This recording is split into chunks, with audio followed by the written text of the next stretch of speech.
DSSB यानी कि Delhi subordinate services selection board में आने वाली हैं बहुत सारी वैकेंसीज। टीचर्स की वैकेंसीज आएंगी जिसमें से TGT, PGT, PRT, लाइब्रेरियन और पता नहीं कौन कौन सी वैकेंसीज आएंगी।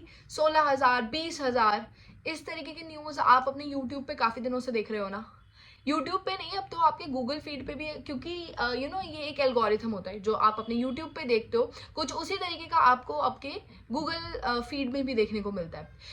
अब मेरे लिए ये जानना बहुत ज़रूरी था कि ये न्यूज़ में कितनी ज़्यादा ऑथेंटिसिटी है, और कोई भी न्यूज़ जो मार्केट में आती है और स्पेशली इसमें अगर एक क्रिएटर वीडियो बनाता है, तो यूट्यूब का ना एक थोड़ा सा बैड साइड है, उसमें सारे क्रिएटर्स इस तरीके की वीडियो बनाते हैं। पहले किसी ने डाला DSSB की वैकेंसी, फिर उसके बाद सेम ही टाइप की वीडियो 1 बैक टू बैक आएगी। इवन यही नहीं कि मेरे पास भी काफ़ी सारे मैसेजेस थे कि क्या DSSB में सच में वैकेंसी आ रही है या फिर इट्स जस्ट हमारे लिए जानना बहुत ज़्यादा ज़रूरी है, क्योंकि इस तरीके की न्यूज़ हमारी प्रेपरेशन को अफेक्ट करती है। बहुत सारे ऐसे लोग हैं जिनका ये पहला अटेम्प्ट नहीं है, तो जब ये इस तरीके की न्यूज़ देखते हैं तो कहीं ना कहीं वो अफेक्ट होते हैं। आइए जानते हैं कि ये न्यूज़ कितनी ज़्यादा ऑथेंटिक है। This is your host Ritika and you are watching जॉबनामा।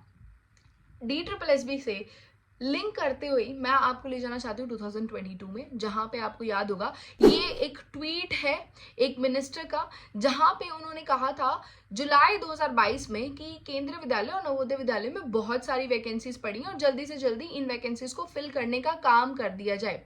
अब क्या हुआ कि उन्हीं क्रिएटर्स ने इस ट्वीट का हवाला देते हुए और इस एक ट्वीट को इंफॉर्मेशन मानते हुए, ऑथेंटिक सोर्स मानते हुए कि हाँ इसी से जैसे कि पता नहीं नोटिफिकेशन आ गया हो उस पर्टिकुलर वैकेंसी का, और उस पर बना दी बहुत सारी वीडियोस कि जुलाई एंड तक आ जाएगा KVS में आपका भर्ती, और जुलाई एंड नहीं हुआ, चलो अगस्त एंड, अक्टूबर एंड, ऐसे करते करते करते करते सच्चाई आपके सामने है कि ये वो एग्जाम है जिसकी वैकेंसी अब आई है इन दिस ईयर 2023, और कुछ तो इंटरव्यू स्टिल ऑनगोइंग, राइट। ये एग्जाम्पल मुझे आपको इसलिए देना पड़ा क्योंकि अब मैं बात करूंगी DSSB की। अब सबसे पहले हमारा ये जानना जरूरी है कि किस बेसिस पे ये कहा जा रहा है कि DSSB की वैकेंसीज आएंगी। कौन सा ऐसा बेसिस है जिसपे ये बहुत जोर शोर से कहा जा रहा है कि यार वैकेंसी आने वाली है। तो एक RTI लगाई थी यार किसी ने, और उसका जवाब देते हुए DOE यानी कि डायरेक्टरेट ऑफ एजुकेशन ने अपना आंसर दिया है, जहां पे उसने वैकेंसी पोजिशनिंग बताई है, जहां पे उसने बताया है कि उसके डिपार्टमेंट में PGT में, TGT में या फिर आपके प्राइमरी टीचर के लिए कितनी वैकेंसीज खाली हैं। अब ये RTI का जवाब जहाँ पे वैकेंसी पोजीशनिंग जहाँ पे बताई गई है, क्या आपको लगता है कि क्या ये जवाब सच में एक रेलेवेंट सोर्स है ये मानने का कि वैकेंसीज अभी आ रही है?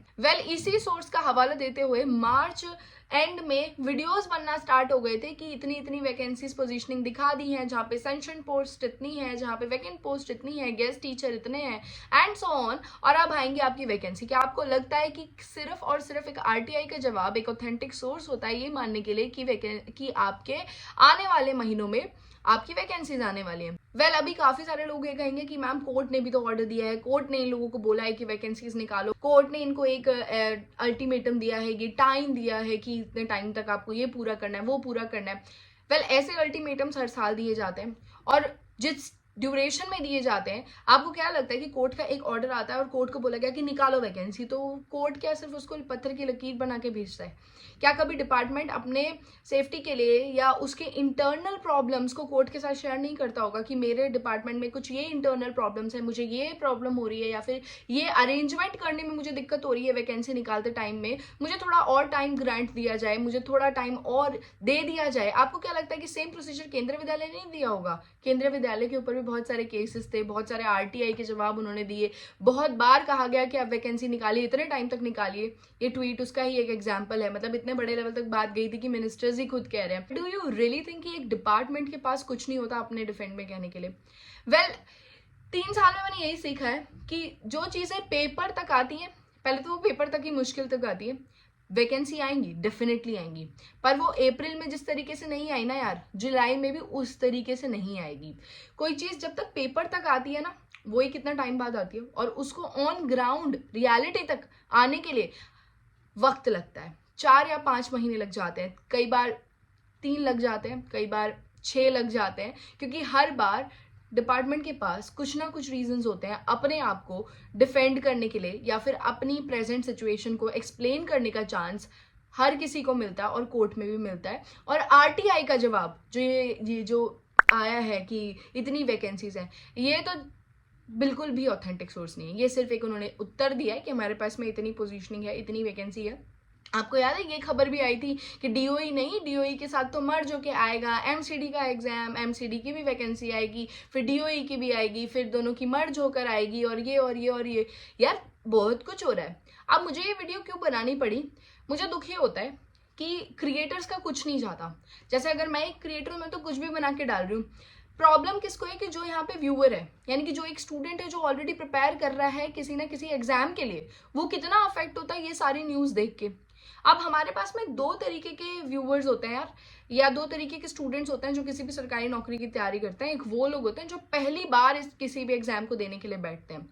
जो लोग पहली बार इस एग्जाम को दे रहे हैं ना यार, वो इस वीडियो को देखें, या फिर जितनी भी ये वीडियोस आ रही हैं DSSB की वैकेंसी के रिगार्डिंग, जो लाइन से आप देख सकते हो किसी भी चैनल पे बहुत ही कॉमन तरीके से मिल जाएगी, वो इस वीडियो को देखते हैं ना, उसका कोई हार्म नहीं है। क्योंकि वो बच्चा अभी सिर्फ तैयारी कर रहा है, वो कहीं नौकरी नहीं कर रहा, वो 2 या 3 बार अटेम्प्ट्स दे के नहीं बैठा है। उसके पास में हो सकता है अभी फाइनेंशियल बर्डन उतना हो ही ना जितना एक उस कैंडिडेट के पास है या उस व्यूअर के पास है जो 2 या 3 अटेम्प्ट्स 2017 से लेकर 2023 तक दे चुका है इस DSSB एग्जाम में। अब उसको तो यही लग रहा होगा ना कि यार वैकेंसी आने वाली है, वैकेंसी आने वाली है, मुझे तैयारी करनी चाहिए, मुझे तैयारी करनी चाहिए, मुझे ये कोर्स ले लेना चाहिए, मैं पीछे ना रह जाऊं रेस में, मुझे वो वाला कोर्स ले लेना चाहिए। राइट, कोर्स तो हमें ले लेना चाहिए, बट डेफिनेटली हमें देखना चाहिए कि हमें उसकी ज़रूरत है या नहीं है, हमें कितना टाइम इन्वेस्ट करना है। अगर आप वो कैंडिडेट हो, आप 2 या 3 बार अटेम्प्ट दे चुके हो, तो प्रैक्टिकल अप्रोच यही है कि आप अपनी पूरी जी जान नहीं झोंक सकते हो। बिकॉज वैकेंसीज ना 2017 में आई थी, बहुत सारी वैकेंसी इस डिपार्टमेंट में। उसके बाद से यार कोई भी अच्छे अमाउंट में मैंने वैकेंसीज नहीं देखी DSSB में। अगर मैं PRT की बात करूं तो बिल्कुल भी नहीं देखी। 400 वैकेंसी, 200 वैकेंसी, 300 वैकेंसी भरने वाले होते हैं बहुत सारे लोग। मैं हमेशा से कहती हूँ कि 2 या 3 नंबर से भी तो इंसान रहता ही है ना, रहा भी होगा शायद अभी जो फिर से देगा। तो वो इन न्यूज़ से बहुत ज़्यादा परेशान हो जाता है। इसलिए मुझे लगता है जब तक न्यूज़ ऑथेंटिक ना हो तब तक बाहर नहीं आनी चाहिए। बट जिस इंसान के ऊपर रिस्पॉन्सिबिलिटी जो ऑलरेडी जॉब में है, या कोई इंसान अब की बार सोच रहा है कि मैं इंटीग्रेटेड तरीके से तैयारी करूंगा, या फिर कोई चाहता है कि मैं जब नोटिफिकेशन आ जाएगा, जब एग्जाम बिल्कुल नज़दीक होगा तो 2 या 3 महीने का ऑफ लेऊंगा या नॉन पे लेके मैं प्रिपरेशन करूंगा। इस तरीके के कैंडिडेट्स भी होते हैं जिनके बारे में एक्चुअली नहीं सोचा जाता। तो मैं एज अ कैंडिडेट सोच के यहाँ पे आपको ये चीज़ बता सकती हूँ, क्योंकि it has not been so many years जब से मैंने अपनी तैयारी छोड़ी हो। It's not that long. मैं अभी तक भी पढ़ ही रही थी, अभी तक भी पढ़ रही हूँ। तो I know that how a student can feel, कैसा लगता है जब इस तरीके की न्यूज़ आती है ना। जब एग्जाम आने वाला तो उससे करीब 6-7 महीने से ये खबरें आनी शुरू हो जाती है। अब इन खबरों से हम अवॉइड कैसे कर सकते हैं? हमें पता है कि ये चीज़ आनी है, पर सबके हालात अलग है। तो मतलब प्लान भी होते हैं सबके, है ना। सबको एकदम से झोंक के तैयारी नहीं करनी है अगर आप 4 या 5 बार दे चुके हो, क्योंकि that will give you nothing यार।